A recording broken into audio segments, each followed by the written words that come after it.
Well, howdy, I'm John Mark Dempsey, and once again we are joined by Hopkins County Ag Extension Agent Mario Villarino. Good to be here. I'm glad to be Well, thank you. And I keep Mario waiting, it seems like, every time, and he's the best-natured person. It's great to be just being busy all the time and enjoying the season. Well, I hear you're getting some calls about fire ants now. Yes, and it has to do with, the situation of the weather is always critical for insects, that the raining and the drought create some challenges, but apparently it's been moving some of that rain into a line that was not seen lately, and it creates some activity on those fire ants, and it start coming out of the looking for forage.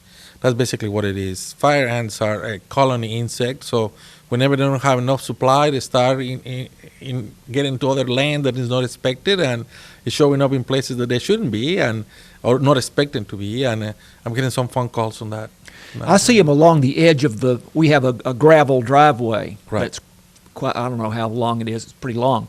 I see them along the edge of the They're looking for something to bring back to the colony. Mm-hmm. You see, these guys have huge colonies on the ground, and they move it whenever it gets flooded and then gets dry, so they repopulate themselves on that. But the majority of it is going to be actually underground. And there's a queen, and there's workers in there, and what you're looking for is those males coming out to start foraging for opportunities for them to bring back to the colony. So go ahead and finish what you're going to say. Because that was going to be actually the critical way to control them, is by using that principle and getting a bait toxicant that actually they can bring back to the colony and control them. Yeah. Any particular that you recommend? There are a couple of them in the market that we know of. Not any better than others. They all have their own distribution channels, so they all both work very well. It's just learning how the physics of controlling a colony insect is, and the biology behind it, because a lot of people expect to have a contact insecticide. That's what we are used to. You spray something and that insect dies right there. Yeah. This is different, because what's going to happen, they have impregnated corn that it gets scattered around in the field, and then the soldiers look for it, bring it back to the colony, and eventually it's going to start killing the eggs and the offspring. Mm-hmm. So it's not an immediate control. It's going to take some time. We're talking about months. Mm-hmm. And that's what people get a little frustrated, because they put a product in there hoping that as soon as they touch the insect, they're going to die, and it's not going to happen that way. They had to bring it back to the colony and control it that way. Well, we've had a considerable amount of rain since the end of October. Has it made a big difference? Always is creating an impact on that. And when we have a county that actually depends on rain for hay production and forage production, when you don't have one season that you're not cutting hay, it makes an impact on your production. I had the impression that about midsummer that we had a lot of hay. Yes. Maybe even an extra cutting, as you've referred to before. But then as it got increasingly dry, through the latter part of the summer, early part of the fall, then we have places that actually have up to 4 cuts a year.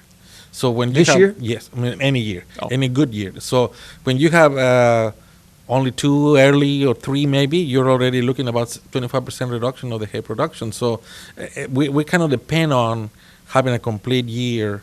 So are we low on hay production? We are actually not low, but given that we start feeding it earlier on the year, depending how much cattle, if we can depopulate that herd and adjust it, it will be important to maintain that, because we're just starting the feeding process of the winter that is heavily on grasses. So market is good. I've been visiting with the sale barn on beef prices. So everybody out there who's thinking about, not depending so much on hay for the next couple of months, this is a good time for them to place that cattle somewhere else. To send them to markets. Send it to market or finding a Cash in. That's it. Cash it in, move it before it gets too late, move it to the neighbor that has more hay, whatever you want to do it, Yeah. because this is the expensive part of the feeding process, the winter feeding. Sure. You told me off mic here a moment ago we have 125,000 That is correct. head of cattle. It happens to be, we have, 3 or 4 head per human habitat in the county. So the hay really is crucial. It is extremely important. And not only that, if people are not careful how they store it and so on, they have a lot, they leave it outside, it gets moldy, that creates some problems with the You cattle. said there's been some problem with that because of the rain. That is some of that. We have seen some phone calls related to moldy hay and consequences of that. So for some reason they have too much and they put it in the barn, they start feeding it, and it complicates on the diagnostics of what happened to cattle if mold is an issue. Can you do anything if it gets moldy? Is there something you can do to? Well, no, really, you stop feeding it, but you see the consequences on the cattle. You start having some clinical signs on the skin that gets complicated. Yeah.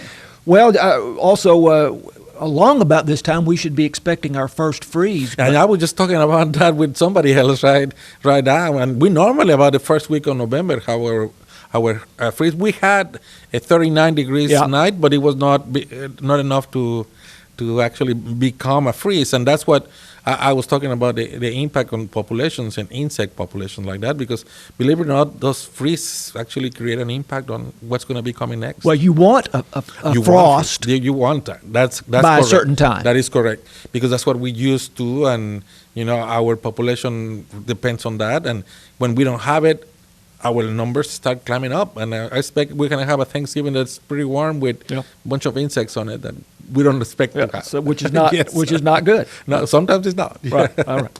Mario, we're out of time, but thanks thank for, you. for Thank you very much. having that second cup of coffee with us again. Wonderful. Mario Villarino, your Hopkins County Ag Extension Agent, and I'm John Mark Dempsey, TS. I'm John Mark Dempsey, KSST.